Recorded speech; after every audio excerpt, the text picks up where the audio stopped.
اعوذ باللہ من الشیطان الرجیم بسم اللہ الرحمن الرحیم. سورۃ النوح بہت خوبصورت سورت ہے. حضرت نوح علیہ السلام کی اگزامپل یہاں پر فوراً سے سورۃ المعارج کی بات آ گئی ہے. اس کا کیا ریزن ہے اس کو سب سے پہلے دیکھیں گے. جی کیا ریزن ہے؟ جی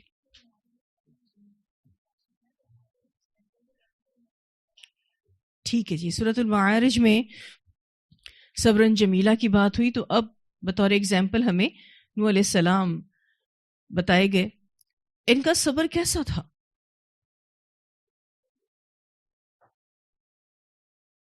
کیسا تھا صبر؟ صبرن جمیلہ تو تھا، لیکن صبرن جمیلہ کو آپ کو ڈیٹیل میں سمجھنے کا موقع ملا ہے. کون سی ایسی بات جس سے آپ کو یہ محسوس ہو رہا ہو کہ واقعی انہوں نے قابل دید صبر کیا، خوبصورت صبر کیا؟ جی کتنی ماریں کھائیں، کتنی اگنورنس دیکھی، کتنی ذلت برداشت کی، لیکن اللہ کے دین کا پیغام پہنچاتے رہے.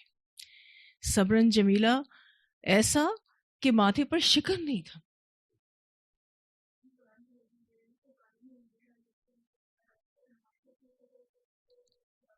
بات ہی نہیں کرنی، اس کی شکل ہی نہیں دیکھنی. بہت اچھی بات انہوں نے کہی کہ ان کی قوم کے لوگ کانوں میں انگلیاں ڈال لیتے تھے، ایسے منہ پہ کپڑا ڈال کے پیچھے کی طرف چلے جاتے تھے جیسے اگنور کر رہے ہیں، سنا ہی نہیں، سنی نہیں سنی کر دیتے. ہمارے سامنے کوئی عام بات کے لیے بھی ایسا رویہ اختیار کرے تو ہم اس کی شکل دیکھنا پسند نہ کریں. کہاں دین کے لیے انہوں نے اتنا کچھ سہا. آج اگر کسی کو ہم کہتے ہوئے سنتے ہیں نا کہ فلاں رشتہ دار سے تو ہم نے بالکل کٹ آف کر لیا ہے، کیوں؟ وہ ایسا ہے اور ایسا ہے. اور اخلاقی برائیاں ہوتی بھی ہیں اس میں، چلے مانا. ہم تو اپنے عام معاملات میں اس طرح سے اس کی شکل دیکھنا پسند نہ کریں، تو دین کے لیے انہوں نے اتنا کچھ جھیلا ہے. اور کتنا ٹائم، 950 سال کس کو کہتے ہیں؟ بہت لمبا ٹائم.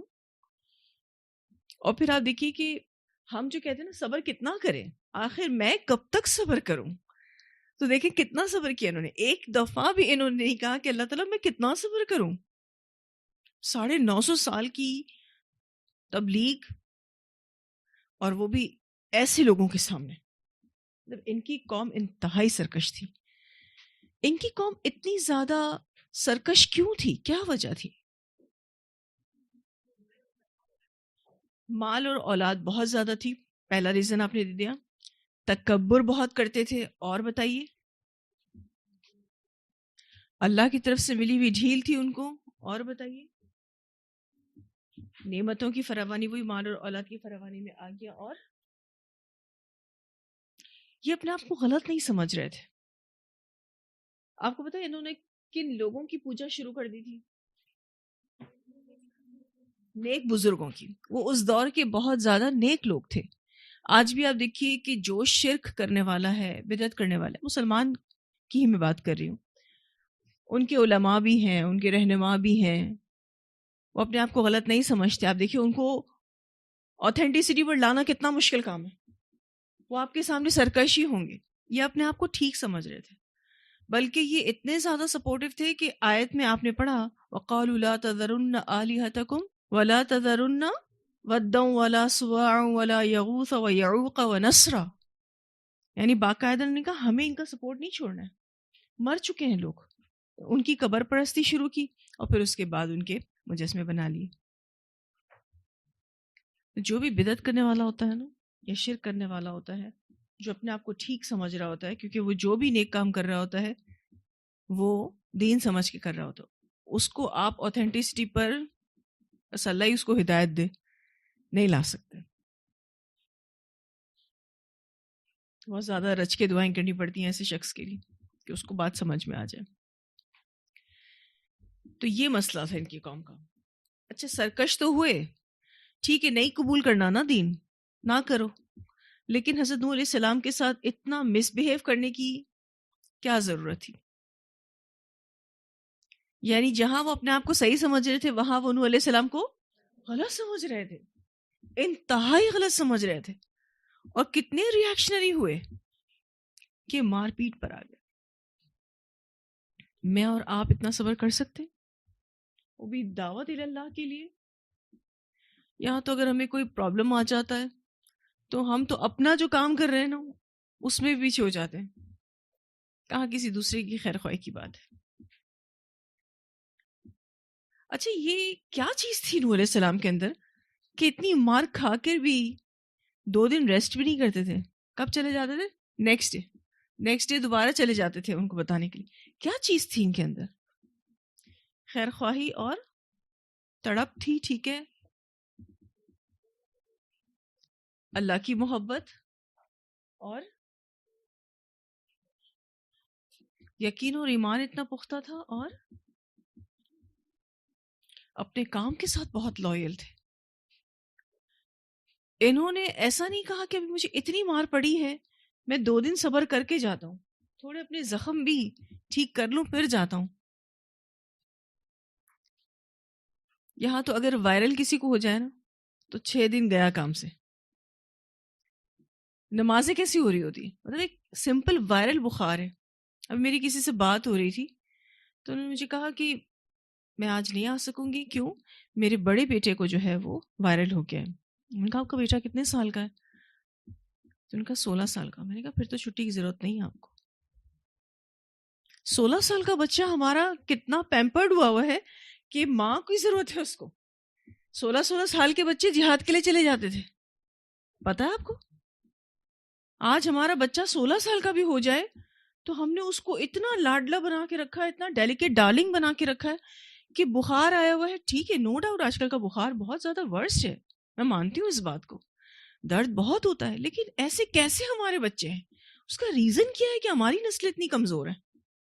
کیونکہ مائیں کمزور ہیں. کہتے ہیں نا تو مجھے مضبوط مائیں دو تو میں تمہیں مضبوط نیشنز دوں گا. مائیں ہی اتنی ویک ہیں. میں نے کہا چھٹی تو میرے حساب سے نہیں بنتی، باقی آپ کی مرضی. اور یہ اتنی مار کھا کے بھی زخموں کی تاب، ایسے زخم تھے ان کے کہ یہ بے ہوش ہو جاتے تھے. آپ سوچیں ایک بندہ کتنی مار کھا رہا ہے کہ وہ فینٹ ہو رہا ہے، اس کے بعد بھی نیکسٹ ڈے جا رہا ہے. بڑی بات ہے بھائی، بہت بڑی بات ہے. میرا مقصد آپ کو سمجھانے کا یہ تھا کہ اتنی ایفرٹس انہوں نے کی، رزلٹ کیا تھا؟ نہ کنسیڈر کیا جانے والا رزلٹ. 80 لوگ کیا ہوتے ہیں؟ 950 سال کی تبلیغ کے سامنے اگر مجھے کوئی کہے کہ 950 سال تبلیغ کرنی ہوگی، بابا مشکل 70 سے 80 لوگ مسلمان ہوں گے، کرنا ہے؟ میں تو ہم تو سوچ میں پڑ جائیں گے کہ اتنا ناقابل دید رزلٹ آئے گا. وہ اتنے سال میں دوں، اتنی مارے کھاؤں، اتنی ذلت برداشت کروں، اتنی رسوائی برداشت کروں. لیکن ہم ظاہر دیکھ رہے ہوتے نا کہ وہ 80 لوگ مسلمان لائے. اللہ سبحانہ تعالیٰ نے ان کو چن لیا. آج آپ بھی ان کے بارے میں پڑھ رہے ہیں، یہ ہے وہ برکت. پڑھ رہے ہیں نا آج اتنے سالوں پہلے کی بات آج آپ ایسے پڑھ رہے ہیں جیسے ابھی کی بات ہے. نوح علیہ السلام سے محبت محسوس ہوتی ہے نا. جی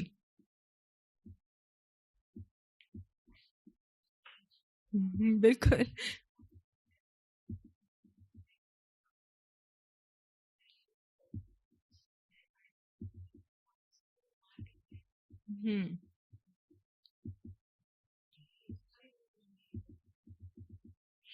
ایج کا بھی نہیں ہے، اور ان کی جو اپنی کام کے ساتھ لائلٹی تھی نا وہ بہت زیادہ تھی.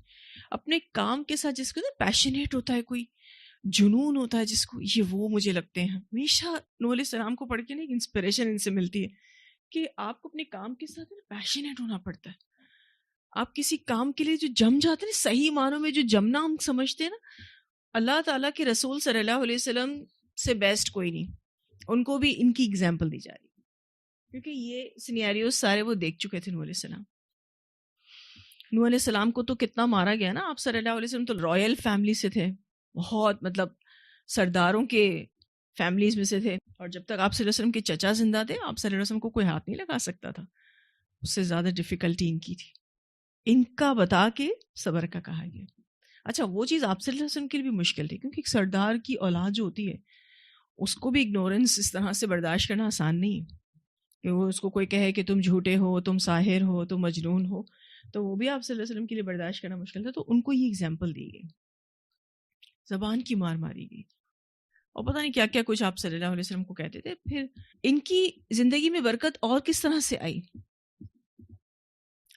ان کو اللہ تعالیٰ نے رزلٹ تو نہیں دیا، ٹھیک ہے نا، اتنا کوئی خاص رزلٹ نہیں تھا. 80 لوگ ایمان لائے، اور وہی لوگ تقریباً 70، کوئی کہتا ہے، کوئی 70 سے 80 کے درمیان کہتا ہے، یہی لوگ سفینے میں بیٹھے، یعنی کشتی میں بیٹھے، اور بس وہی لوگ آگے بڑھے. رزلٹ کس طرح سے دیا اللہ نے؟ اور نسلوں میں ایمان. آپ کو اگر کوئی رزلٹ نہ بھی ملے نا، اگر آپ دین کا کام کرتے ہیں نا، نہ بھی ملے نا، پریشان نہیں ہوئیے گا. آپ کی اولاد کی طرف سے آپ کو خوشی ملے گی انشاءاللہ. یہ ان کی ایگزامپل سے ہمیں بات پتہ چلتی. اس وقت ان کا کتنا دل چھوٹا ہوا ہوگا کہ جب ایک بیٹے نے کہا کہ میں نہیں آ رہا کشتی میں. ایک اور طریقے سے بھی آزمائے گا جس کا ذکر یہاں نہیں ہے، لیکن پیچھے ہم پڑھ چکے ہیں نا. کتنی بڑی آزمائش تھی. مطلب اولادوں میں سے بھی 4 اولادوں میں سے ایک اولاد کہتی میں نہیں آ رہا کشتی میں. نوح علیہ السلام کو تو سلام ہے واقعی. یہ جہنم میں جانے والا ہے. صرف بیٹا، بیوی بھی. جو لائف پارٹنر ہوتا ہے نا، اس کی بے وفائی بہت زیادہ آپ کو اندر سے توڑ دیتی ہے. آپ کو پتہ ہے، ابھی میری ملاقات ایک خاتون سے ہوئی تھی، تو وہ کہتی ہے میرے جو ہسبینڈ ہے نا، وہ میرے لیے پوری ایک سیکیورٹی تھے. ان کے ہسبینڈ کی ڈیتھ ہو چکی ہے. جب سے وہ چلے گئے نا اس دنیا سے، تو مجھے ایسا لگتا تھا کہ میں بالکل بغیر سیکیورٹی کے ہو گئی. وہ جو میرا ایک ہیرا تھا نا، وہ جو ایک روب تھا میرا، وہ جو میرا ایک بھرم تھا، وہ میرے شوہر سے تھا.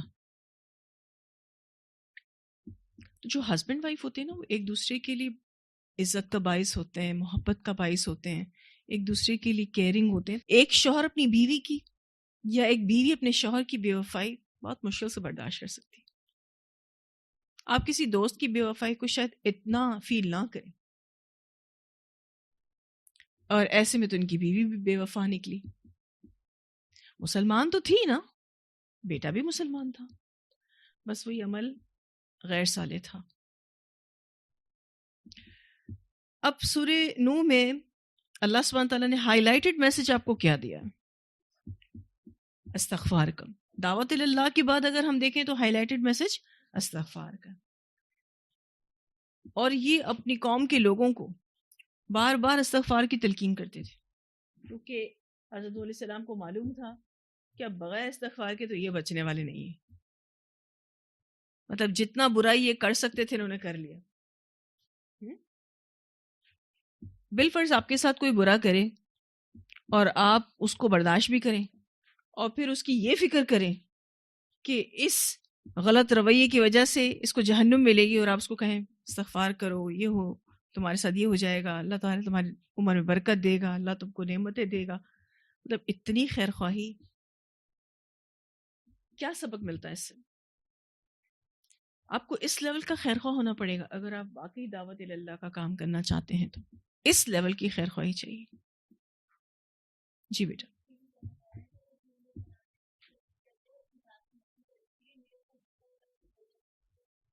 بس یہی چاہیے بیٹا، اپنی ذات کی نفی کرو.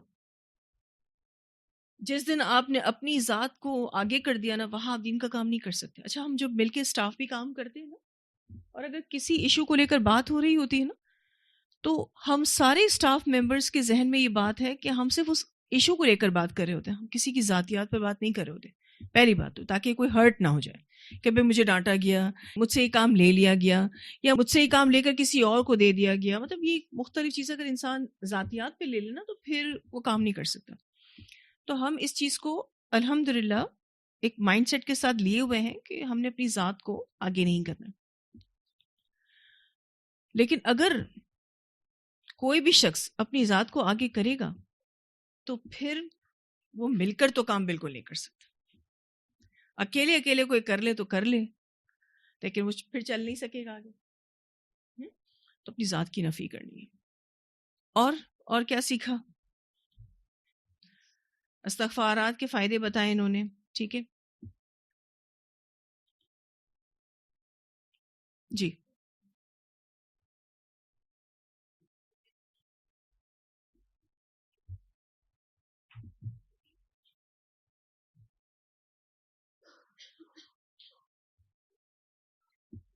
بالکل استغفار تو ایسی نعمت اللہ تعالیٰ نے ہمیں دے دی الحمدللہ کہ جتنا بھی بڑے سے بڑا گناہ ہو، سچی توبہ سے واش آؤٹ ہو جاتا ہے الحمدللہ. ابھی تو بار بار کہہ رہے تھے استغفار کے فائدے تو آپ دیکھیے کتنے بتائے انہوں نے، اور یہ قرآن سے ثابت ہے. یرسل السماء علیکم مدرارا ویمددکم باموال وبنین ویجعل لکم جنات ویجعل لکم انہارا. اللہ سبحانہ تعالیٰ کہ آگے سچی توبہ کرنے کے یہ فائدے ہیں، اور یہ اللہ ہی ہے جو اتنے بینیفٹس دے سکتا ہے گناہ گار کو جب وہ سچی توبہ کرے. دنیا میں تو اگر آپ کوئی غلطی کر لیں اور آپ اس فلاں شخص سے معافی بھی مانگ لیں تو وہ آپ کے آگے نعمتوں کی بارش نہیں کر دے گا. وہ بولے اچھا ٹھیک ہے جاؤ معاف کیا، بس اتنا کر لے گا زیادہ سے زیادہ. اللہ معاف بھی کرتا ہے اور نعمتیں بھی دیتا ہے. جی بیٹا.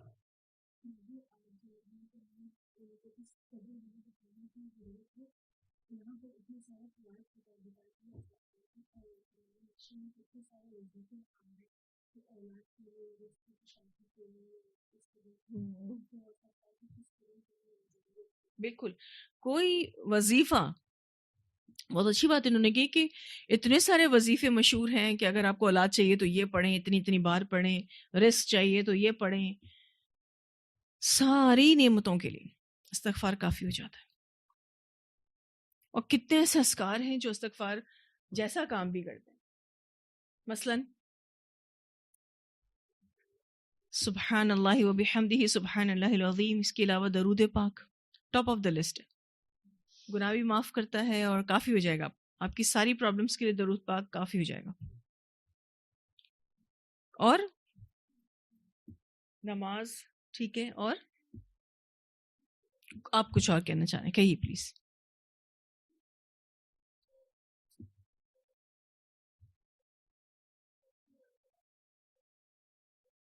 ہوں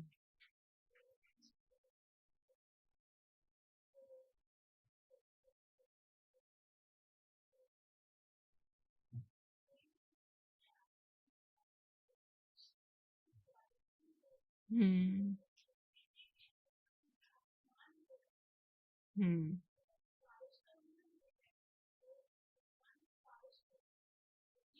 ہوں ہوں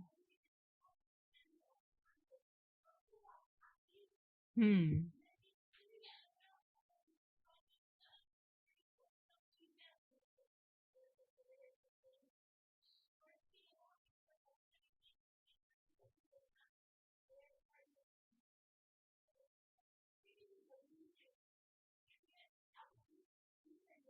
ہوں ہوں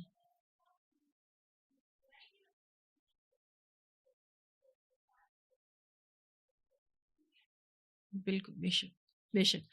یہ جو مہک بات کر رہی ہیں کہ زمینی اور آسمانی نعمتوں کی فراوانی ہوگی استغفار کی وجہ سے، جو بھی آج کل اکانومی کولیپس ہو رہا ہے، مہنگائی بہت بڑھتی جا رہی ہے، جتنا استغفار کریں گے اتنی اللہ تعالیٰ جو ہے وہ آسانی کرے گا.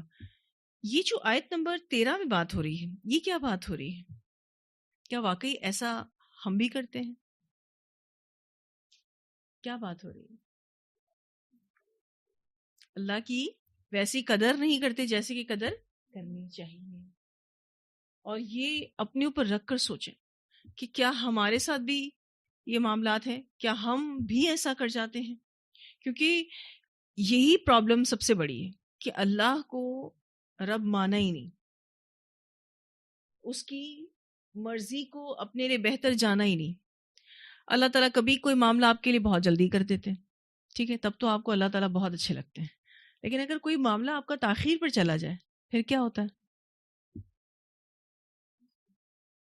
اپنے اوپر ظلم سمجھ رہے ہوتے ہیں، یا ہمیں لگ رہا ہوتا ہے کہ اللہ ہماری دعائیں نہیں سن رہا، اللہ سے بدگمان ہو جاتے ہیں. تو اللہ تعالیٰ کے ہر معاملے میں خیر ہوتی ہے. اور یہ بات ہم تب سمجھ سکتے ہیں جب ہم واقعی اللہ کی قدردانی کرتے ہیں. اور یہ بات ہم پچھلی تفسیروں میں بھی ایک مختلف انداز میں پڑھ چکے، وما قدر اللہ حق قدری. جی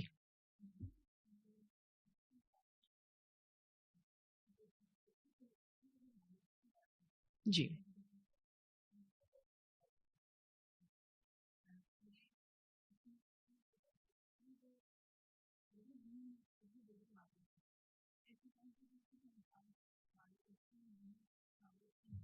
ہوں، ان کا یہ سوال ہے کہ ہم ایسا کیا کریں کہ ہم مایوس نہ ہوں، کیونکہ ہم بہت جلدی گیو اپ کر دیتے ہیں، مایوس ہو جاتے ہیں. دیکھو، سب سے پہلی تو بات بیٹا، آپ کی اپنی نیت میں یہ چیز ہونی چاہیے کہ میں نے یہ کام کرنا ہے. آپ کی کوشش اور آپ کی دعا، اس چیز سے ہٹنا نہیں، بس اس پر جمے رہنا ہے. ریزلٹس کچھ بھی ہوں، آپ ریزلٹس کو مد نظر رکھتے ہوئے دین کا کام مت کرو، کیونکہ ریزلٹس تو اللہ کے ہاتھ میں ہے. میں آپ کو بتا رہی ہوں نا کہ ایسے ایسے لوگوں کو میں نے دیکھا ہے، سامنے صرف ایک شخص بیٹھا ہے، لیکن وہ ماشاءاللہ اتنے ڈٹرمنیشن کے ساتھ پڑھا رہے ہوتے ہیں کہ حیرت ہوتی ہے، سامنے ایک بیٹھا ہے بندہ. تو آپ کو ریزلٹس پر فوکس نہیں کرنا ہے کہ ریزلٹ کیا ہوگا، وہ تو اللہ تعالیٰ کے ہاتھ میں ہے. مایوسی سے خود کو بچانے کے لیے ایک اور چیز جو آپ کو بہت ضروری ہے، آپ ان ایگزامپلس کو بھی مد نظر رکھیں کہ انہوں نے بھی تو کیا نا، انہوں نے بھی اگر ریزلٹ پر فوکس کیا ہوتا، بتائیے یہ اتنا ٹائم کر سکتے تھے. اور پازیٹیو سوچ، بی پازیٹیو، کیونکہ آپ کو رزلٹ بھی نہیں دیکھنا، آپ کو لوگوں کی اگنورنس بھی برداشت کرنی ہے، آپ کو بہت ساری پرابلمس کو بھی فیس کرنا ہے. اچھا، اپنے نفس سے الگ پرابلم آتی، ہمارے اپنے نفس کی پرابلمس الگ ہیں، تو اس میں آپ کی جو پازیٹیو تھنکنگ ہے نا، وہ آپ کو جما کے رکھے. ٹھیک ہے، اپنے کام کے ساتھ لائل ہونا بہت ضروری.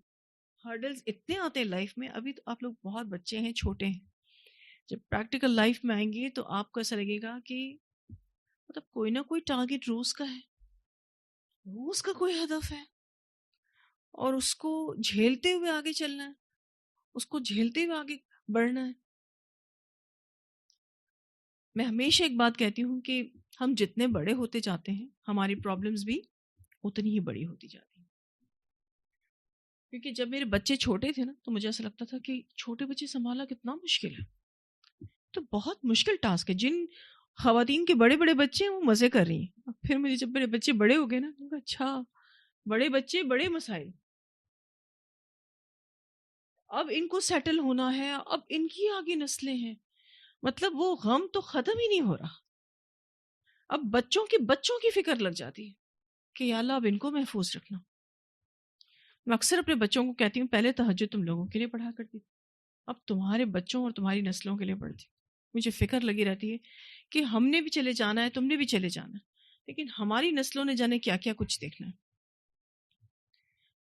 تو یہ چیز کہ اگر میں دین کے راستے میں چلتی رہوں گی، میں نے دین کے لیے کچھ بھی خدمات جو اللہ نے مجھے توفیق دی کر گئی، میں اپنی ایفرٹس میں نے لگا دیے گئے، تو انشاءاللہ ایک تو مجھے ریگریٹ نہیں ہوگا، مطلب کوئی شرمندگی نہیں ہوگی، کوئی افسوس نہیں ہوگا، پہلی بات. اور دوسرا، مجھے پوری امید ہے کہ اگر میں اس دنیا سے چلی بھی جاؤں گی، تو جو کہ جانا ہے سب نے، ٹھیک ہے نا، تو اللہ تعالیٰ میری نسلوں کی حفاظت کرے، کیونکہ میں نے اللہ تعالیٰ کے دین کو سرو کرنے کی جو اس نے توفیق دی کوشش کی ہے. یہی تو ہوپ ہے. پتہ تھوڑی نا ہے، نسلوں کو دیکھا تھوڑی نا ہے ہم نے، کچھ بھی نہیں پتا، بس ایک امید ہے اللہ سے. اور اللہ سبحانہ تعالیٰ کیا کہتے ہیں، جیسا گمان کرو گے ویسا پاؤ گے، جیسی مجھ سے امیدیں رکھو گے ویسی تمہاری امیدیں پوری ہوں گی انشاءاللہ. جی بیٹا.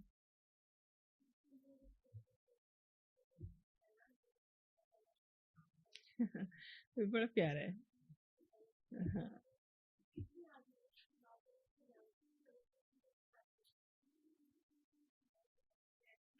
میں نے ایسے بھی کیا، صحیح بات ہے، بالکل. اچھا، یعنی شکایتیں ساری اللہ سے لگا رہے ہیں. ایک بہت اچھی بات شازیہ نے کہی کہ ان کا جو انداز ہے نا، اللہ تعالیٰ میں نے جو ہے نا وہ ان کو لیلا و نہارا دعوت دی، جہارا دعوت کی، اعلن تو و اسرر تو، مطلب اعلانیہ، چھپ کے، مطلب ہر طرح سے یہ ساری باتیں یہ اللہ سے شیئر کریں. جی. ہوں ہوں ہوں مشکلیں بڑی اتنی. بہت اچھی بات بیٹا، بہت اچھا غور و فکر. مشکلیں بڑھتی جا رہی تھیں، ہم تو اللہ تعالیٰ سے بات کر رہے ہوں، ایک دفعہ بات کریں، دو دفعہ بات کریں، مشکلیں بڑھتی جائیں تو پھر ہم بات کرنا ہی چھوڑ دیتے ہیں، تھک جاتے ہیں. ہوں ہوں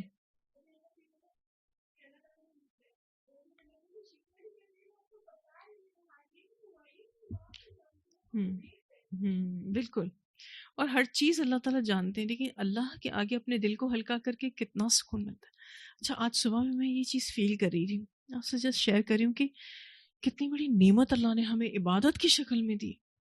مطلب ہم جتنے بھی ڈسٹرب ہوتے ہیں، جب نماز پڑھ لیتے ہیں سکون آ جاتا ہے. دعائیں مانگنا کتنی بڑی نعمت دی اللہ تعالیٰ نے. ہم اللہ کے آگے اپنا مسئلہ رکھ کے، اس کے آگے رو کے، اپنے پرابلمس کو اس کے ساتھ شیئر کر کے ریلیکس ہو جاتے ہیں، جیسے اب کوئی پرابلم ہی نہیں ہے. اتنا مجھے لگ رہا تھا آج، تو مجھے فیلنگ اتنی اسٹرانگ تھی اس بات کو لے کر کہ یا اللہ تیرا شکر ہے، تجھے تو ہماری عبادتوں کی، ہماری دعاؤں کی، ہمارے اذکار کی کوئی ضرورت نہیں، لیکن تو نے ہمیں کتنی بڑی نعمت دی ہے کہ یہ عبادتیں کر کے، یہ اذکار کر کے، یہ تجھے یاد کر کے، تیرے آگے مسئلے کو رکھ کے ہم ریلیکس ہو جاتے ہیں، اور پھر ہمیں نیند بھی آ جاتی ہے، پھر ہم ریلیکس بھی ہو جاتے ہیں. الحمدللہ، کتنا اللہ کا شکر ہے.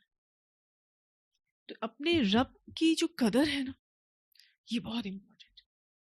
یہ ہمیں کسی بھی مرحلے پر نہیں چھوڑنی، اور ہر دفعہ یہ کہنا ہے کہ اللہ جیسا کوئی نہیں، اور اللہ ہمارے لیے کبھی کچھ غلط کرے گا نہیں. اگر اس نے ہمیں کوئی تکلیف بھی دی ہے تو وہ تکلیف بھی ہمارے حق میں بہتر ہے. کوئی چیز نہیں بھی دی ہے تو اس کا نہ ہونا ہمارے لیے بہتر ہے. اگر ہمیں غیب دکھائی دینے لگے تو ہم یہی کہیں گے کہ اللہ تیرا شکر ہے، تو نے اس چیز سے ہمیں بچا لیا، وہ چیز ہماری زندگی سے نکال دی. چونکہ اس نے غیب دکھایا نہیں ہے اور ہم اپنی عقلوں پر پرکھتے ہیں، اس وجہ سے ہمیں لگتا ہے کہ یہ چیز ہمارے ساتھ صحیح نہیں ہوئی، وہ چیز ہمارے ساتھ صحیح نہیں ہوئی. ٹھیک ہے؟ اور بارہا ہم 28ویں پارے سے یہ پڑھتے نہیں آ رہے، اللہ جو کرتا ہے اچھا ہی کرتا ہے. نوح علیہ السلام نے لاسٹ میں کیا کیا؟ پھر دعا کی.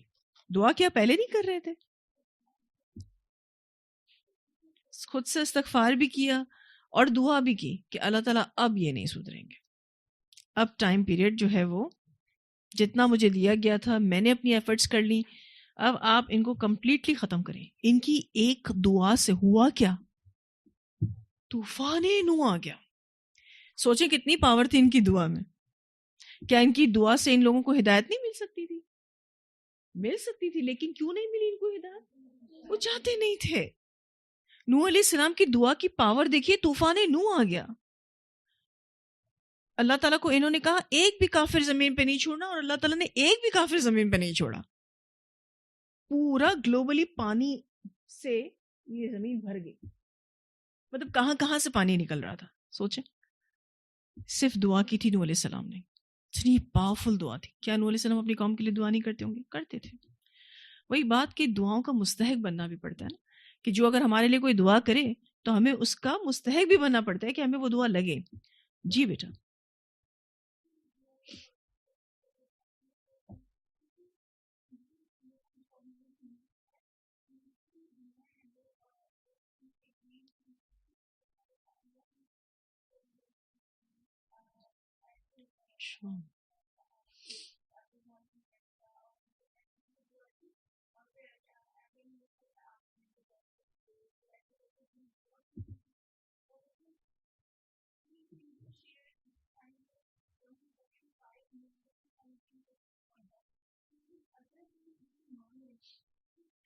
کیا مانگ رہے ہو؟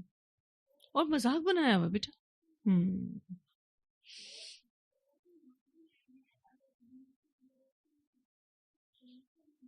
بالکل.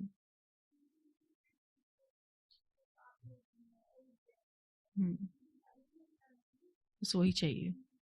یہ بیٹا آپ نے جو کہا نا کہ یہ دعا اس طرح سے مانگ رہے ہیں، اور یہ کہ اللہ ہمیں 1 ملین روپیہ دے دے، ہمیں بہت سارا سونا دے دے، ہمیں ایک گھر دے دے فرسٹ ورلڈ میں، کینیڈا میں یا یورپ میں، جہاں پہ بھی. تو ایک تو ان کا اس دعا سے دنیا کی طرف رغبت بھی نظر آتی، لیکن یہ جہاں تک مجھے فیل ہو رہا ہے نا، یہ دعا کا مذاق بنانا. اور اگر کسی نے مذاق نہیں بھی بنایا، چلیں، اب جو شیئرنگ آپ بتا رہے ہیں، اس کا مطلب اس سوچ کے کتنے لوگ ہیں جو شیئر بھی کر رہے ہیں اس کو. اور حضرت نوح علیہ السلام کی آپ دعا دیکھیں، آخر میں اپنے لیے بھی استغفار کیا، اپنے والدین کے لیے بھی، اور کل مومنین کے لیے، مومن مردوں کے لیے، مومن عورتوں کے لیے، کل مومنین، ان کے جو گھر میں داخل ہوئے مومن ہو کر، مرد ہوں یا عورت، سب کے لیے انہوں نے دعا کی. ان شاء اللہ تعالیٰ ہم بھی اسی طرح سے دعا کریں گے. جی بیٹا. انشاءاللہ انشاءاللہ ٹھیک ہے جی. جزاکم اللہ خیر. اللہ تعالیٰ ہم سب کو بہترین عمل کرنے کی توفیق عطا فرمائے. ان لیسنس کو پلیز اپنے اندر ایبزارب کریں. صرف ڈسکشن کی حد تک نہیں رہنا چاہیے، ایبزارب کرنا ہے، اور جو آپ سیکھتے جا رہے ہیں اس کو پریکٹس میں لے کر آئیں. ٹھیک ہے جی. چلیے، وآخر دعوانا الحمد للہ رب العالمین. السلام علیکم ورحمۃ اللہ وبرکاتہ.